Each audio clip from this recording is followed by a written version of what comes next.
82-jarige Hans Simon is die oudste werkende boer in die Moordenaars-Karoo. In 1981 is sy buurman deur die Buffelsrivier meegesleur in een van die grootste vratsvloede nog in die land. Is dit die ergste droogte wat nog ooit Ja, dit is die ergste droogte. Ons het vir 3 jaar nooit reën gekry nie. Die bietjie reën wat verlede jaar in die gebied geval het nie veel verligting gebring nie. Ons was al gewoond aan 250 mm per jaar. Ons het reggekom met 150 mm per jaar. En selfs dit was goed. Maar ons moes leer om later reg te kom met 40 mm per jaar.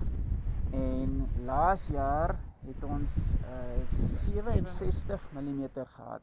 En dit was die meeste reën as wat ons die vorige 3 jaar saam gehad het. Brink, 'n 4de generasie skaapboer in sy familie, moes weens die droogte die familieplaas verkoop. So ongelukkig moes die oudste een gaan wat nou nog van oupa Grootjie hulle se daar afkom.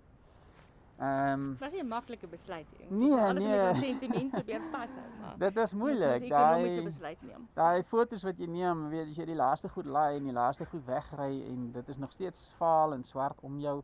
Die mense hier sê weer voorspellings dat dit gaan reën is dikwels misleidend.